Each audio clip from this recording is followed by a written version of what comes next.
ಅಧೀರ,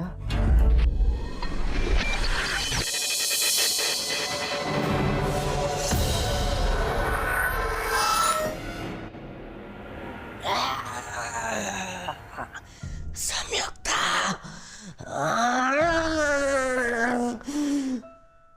ಅವಳನ್ನ ಸೋಲಿಸ್ತೀವಿ, ಕಣ್ಣಲ್ಲಿ ನೀರು ಹಾಕಿಸ್ತೀವಿ ಅಂತ ಹೋಗಿ ಅವಳೆ ನಮ್ಮ ಕೈ ಮೈ ಉರಿಯೋ ಹಾಗೆ ಮಾಡ್ಬಿಟ್ಲು. ಅವಳಿಗೆ ನಮ್ಮನ್ನ ಸೋಲ್ಸೋ ದಾರಿ ಸಿಕ್ಕಿದೆ ಅಂತ ಕಾಣುತ್ತೆ ಸಂಯುಕ್ತ. ರಂಗಯ್ಯನ ಸಾವಾದ್ಮೇಲೆ ಏನೋ ನಡೆದಿದೆ ಅನ್ಸುತ್ತೆ ಸಂಯುಕ್ತ. ಯಾಕತೀರ ಭಯ ಆಗ್ತಾ ಇದೆಯಾ ನಿನಗೆ? ಇದು ಭಯ ಅಲ್ಲ, ಎಚ್ಚರಿಕೆ, ಎಚ್ಚರಿಕೆಯ ಗಂಟೆ.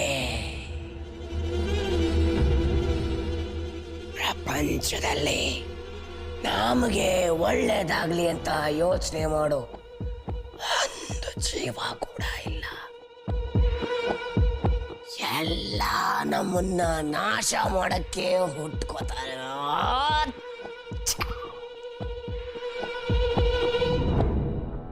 ಯಾಕಂದ್ರೆ ನಾವು ಹುಟ್ಟಿರೋದು ಎಲ್ಲಾರನು ನಾಶ ಮಾಡೋದಕ್ಕೆ ಅಲ್ವೇ? ಹಂಗಾಗಿ ಶ್ರಾವಣೀಗ ಒಂದ್ ಹೆಜ್ಜೆ ಮುಂದೆ ಇಟ್ಟಿದ್ದಾಳೆ. ನಾವು ಇದ್ರ ಬಗ್ಗೆ ಯೋಚನೆ ಮಾಡಲೇಬೇಕು ಸಂಯುಕ್ತ. ಇಲ್ಲ ಅಂದ್ರೆ ನಮ್ಮ ಅವನತಿಯ ದಿನಗಳು ಹತ್ರ ಆಗ್ತಾ ಹೋಗುತ್ತೆ.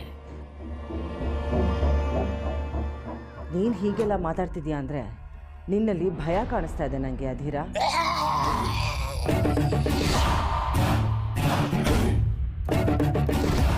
ಭಯನೂ ಇಲ್ಲ, ಏನೂ ಇಲ್ಲ.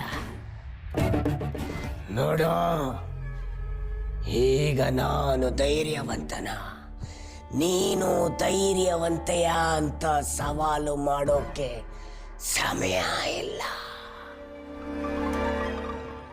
ಇದು ನಮ್ಮ ಉಳಿವಿನ ಪ್ರಶ್ನೆ.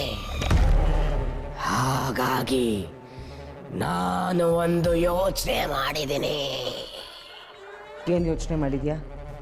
ನಾವು ಉಳಿಬೇಕು ಅಂತಿದ್ರೆ, ನಮ್ಮ ಶಕ್ತಿ ನಮ್ಮಲ್ಲಿಯೇ ಶಾಶ್ವತವಾಗಿರಬೇಕು ಅಂತಿದ್ರೆ, ಶ್ರಾವಣಿನ